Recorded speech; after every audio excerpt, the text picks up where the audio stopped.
Well, g'day everyone. We recently returned back here into Australia. Give you a bit of a talk on our recent trip throughout America and Canada. We covered herds across both countries, saw some really amazing cattle, and give you a bit of a trip report and go through each of the herds and sort of where they're currently at, and we can go from there. So the first herd we visited was Baldridge Brothers Angus. They're in North Platte, Nebraska. They sell about 300 odd bulls a year. They're really a herd that's focused on phenotype, but they also really look at a data profile and really try and match the two up and try and be as balanced as we can. They run a really interesting donor program where they purchase a lot of the dams of a lot of high use size and then incorporate those females into their donor herds, and that really has sort of progressed them and thrown them into the spotlight a lot. So you can go there and see a lot of females that have produced that are sort of already proven producers, and that's really working out for them. Probably, a really highlight female there was the Baldridge Isabel Y69 female. Such a tremendous female, a female with plenty of body capacity, rib, functionality. Still really sound through the foot. Very, very docile, as you'll see. And there is a video. We actually did a bit of video, and while we're at Baldridge, and there's a video there available, I'll make available. And that Isabel cow was in the video there the whole time, just standing there. And we saw, their entire donor 3-year-olds are all daughters of Isabel Y69, and that's what they're really moving forward with. And I think that cow, has really thrown them into the spotlight and onto the front foot. And that cow, has really put a lot of sons out here, like the Bronc, big time use now, bull, beast mode, getting a lot of use. So that Isabel cow is a really sort of influential cow, not only in America but now here on home soil in Australia. Another standout, and sadly we didn't get to see this cow, was the Blackbird AO30 cow. She's the mother of Baldridge Command, the ABS bull, who's had a lot of use now out here. I believe there's roughly over 1,000 odd registered calves. As I said, sadly she was over in a flushing centre in Iowa, so we missed that cow, but we certainly saw a lot of progeny again. They were two really standout lines from the Baldridge herd. Then we move into reverse Rocking Our Ranch, and this was a place that I really would recommend if you're ever in the western side of America. This is a place I'd really recommend going, whether you like the cattle that they have or not, just for their pure environmental pressure. They're at 5,500 feet in the desert. They run on basically 10 to 12 inches of rain a year, which is probably at the moment probably more than what a lot of people have had throughout Australia with the current drought. But just their extreme environmental pressures that they put on cattle, seeing and understanding how they mitigate with altitude sickness, which is a thing that is really not really spoke about. And a lot of their genetics is based off that Baldridge herd, and they also use a lot of their own stuff as well. Chris Earl, the guy that sort of runs and owns that operation, also has a consulting business, KC6 Consulting, with Wes Tyman. They were really fortunate. They had a sale on November, just as we left. We saw their sale cattle, and they had a sale about 2 days after, and actually sold some embryos out of the Isabel Y69 cow. They sold a package of 11 embryos for a total of $80,000 US. So when you convert that down, that's about $10,600 per embryo in Australian dollars. So there's obviously a lot of talk at the moment around that Isabel Y69 cow. And moving forward, we're going to be sort of looking to try and bring in some more probably embryos and female lines of that Isabel, and try and get some Isabel daughters out here on the ground in Australia. We then moved to Sheraton in Montana, in the Ruby Valley, where we visited 5L Red Angus. And as well as Red Angus, they also have Charolais and Balances, and the Balances are more of a crossbred animal that incorporate a fair few breeds. They roughly join about 2,000 cows a year, so the 5L program is obviously quite a substantial operation up in Montana. They are part of the dollar profit system, so they put a lot of emphasis on progress onto the grow safe system and feed efficiency, and that really pushes them into a market where they can market bulls and animals that are quite more of a sustainable option for people. So they've got a lot of softer, easy-doing cattle, but also cattle, especially in their Charolais, they've been able to put a lot of power into those animals, still keeping a lot of softness and smooth skin and good-footed animals that do really well in that environment. And obviously then they can pass that sustainability and sort of more so efficiency onto their consumers, and they sell bulls from Montana to Florida and sort of everywhere in between, so they've been really able to put themselves into a really adaptive how they work. From there, we did actually then go to Leachman's, which was also sort of the where they're a big part of the dollar profit, and that's sort of what they sort of base a lot of their herd around. Leachman is at Fort Collins in Colorado, so roughly about an hour and a half north of Denver, towards Wyoming. They have Balances, which is obviously that crossbred animal that is very surrounded by that dollar profit system. And they also have Blacks, Reds and Charolais. They're obviously the major drivers of the dollar profit system within the US, and they obviously strongly use a lot of that raw data that then gets emitted into the dollar profit system, and that is basically their bread and butter. And they're really able to make a really profitable animal by using that system and incorporating that system in what they do. So they really look for an efficient animal to really try and save their clients as much money as possible. From there, we did move south, which was to the Reserve Rocking Eye Ranch, which we just spoke about. And from there, then we actually headed to Canada, up from Denver, where we spent a bit of time at Lone Star Angus at Sylvan, which is roughly halfway between Calgary and Edmonton. And there they run Angus and Sim Angus and Simmentals. They also then run their own sort of beef business there, where they then put a lot of their animals back through sort of the farmers markets, and they're doing really quite well out of that. They really focus on a really balanced animal, an animal that has plenty of power and plenty of presence, but also they do focus a bit on the data aspects. From what I understand, they're one of the only Simmental herds in Canada to actually scan and performance record their animals, so they're really trying to be on the front foot.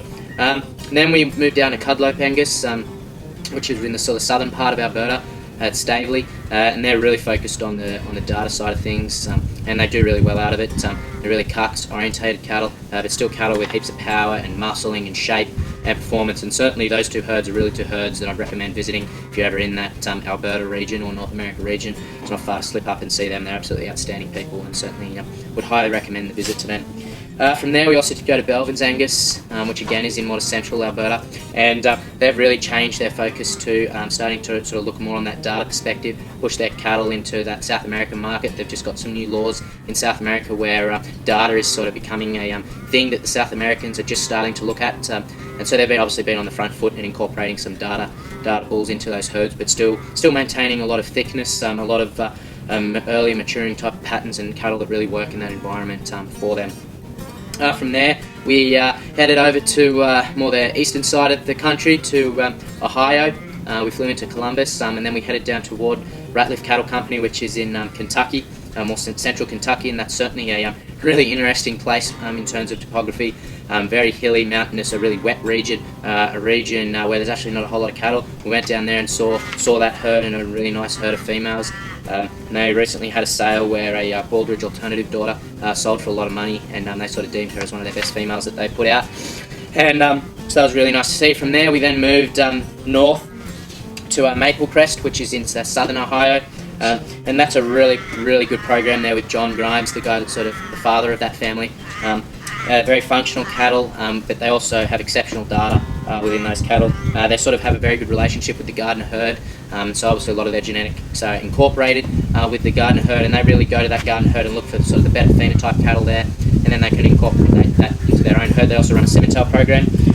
They have a very strong donor pen, like they've got the dam of some really high use bulls there, the likes of Drive, Sunbeam. They've got grandmothers of Sunbeam, they've got flush sisters to Profit.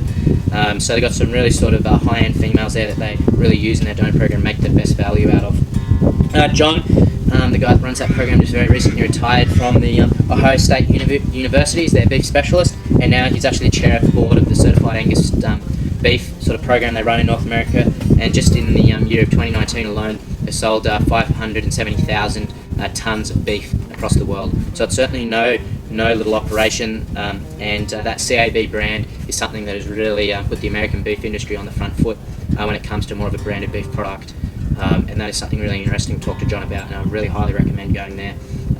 Whether you like sort of those type of cattle or not, just to talk to John about his sort of influence and where he's been throughout the beef industries. And then from there we jumped on a pretty short flight across to Chicago, into Illinois, where we headed south to an Angus stud where I'm pretty sure a lot of Australians and international guests for that matter have been, which is Musgrave Angus, with Tyler and Andy in Melbourne. So many of you probably know that is the home of LD Capitalist 316, and I'm sort of led to believe that it was the highest use bull, or for registrations I should say, for Australia in 2019. So it's certainly fantastic to see 3-4-year-old daughters of 316 there in production, and obviously now there's a lot of sons and grandsons of that bull being used in that program. They've got a really good strong push for phenotype cattle that really go out in a functional form in their environment, and there in Illinois. It's very, it's a lot of feed. Feed can be sometimes rather unlimited in that environment, and they're very aware of that. So they really try and get the most performance they can, so forth, out of their genetics. From there, we moved across to down to Andrews Stock Farm, which is in southern Illinois, down at Manchester. They run Red Angus, and they also still traditionally were Herefords, so they still have a few Hereford whiteface animals there. And they also use Black Angus as more of an outcross option for them. And then very functional cattle that are really focused on more of a maternal line, extremely good uddered females, and very much in our family operation, and great people. And if you're ever in that southern, I'd certainly recommend going to Andros and Musgrave. Went to Hoover Angus, which is in sort of to the west of Iowa, and that's a place I really always enjoy going to. Landy runs sort of that Hoover operation, and her family have been in the operation now for 92 years, so they've certainly been doing it for a long time. They're focused on larger framed animals. They've very much realised that as feed is unlimited, genetics becomes the only variable. So why not have the animals a little bit bigger in frame? Landy's extremely harsh on feet, extremely good footed herd. I have no doubt about that. And Landy puts a bit more emphasis on keeping enough frame. They sort of work that the ideal frame for them is probably a frame 6.5 to 7, which would be definitely higher than a lot of other Angus herds throughout America. So they really work on that. They need a bit more frame for the commercial cattlemen when they put those animals back through the feedlot. To get enough performance out of those animals. And sort of last place we went to, which was a bit more of a different approach. We actually went to a Lynn's Heritage Angus and Meats by Lynn's, and they're a really interesting operation where they're all quite close to Chicago. The actual ranch, the farm itself, is actually just across in Indiana, which would be about an hour from sort of the centre of Chicago. And they actually started out in the meat processing game side of things, and they process a lot of meat, and they've actually in 2012 started their own Angus stud, more so because they couldn't just find the consistency of product that they were looking for around that area. So just this year they implanted over 5,000 embryos into dairy cows, and all just for data recording to actually understand how their animals perform. They used a really wide variety of genetics across America to really try and understand what genetics are actually going to perform when it comes to cutting those animals up and putting them on a plate. They're really focused on producing the ideal steak, and they also have a really cool facility in sort of that Chicago area where they actually process all their own meat. They get all the animals slaughtered down in Nebraska and take the bodies in primal cuts to their meat packing facility. And in that facility they have a really big turnover and actually then import from the AACO here in Australia from home source. So it's pretty neat to walk into a big chiller and see some AACO boxes sitting there of Australian meat. So then they resell that out into a lot of high-end restaurants in that Chicago metropolitan area. They also have America's largest dry aging facility. So that was a very interesting facility to see how they dry age those meats there. That sort of wrapped things up from the tour. If you'd like to know any more information, in this video, generally get into many side groups of what we liked. If you want to know any of that information, please just get in touch, send me an email, and I'll be more than happy to share with you. More try and share just videos and pictures so you can make your own mind up, and you can make a decision based on that. For all those people that have emailed me and got in touch, I will be back with you very soon.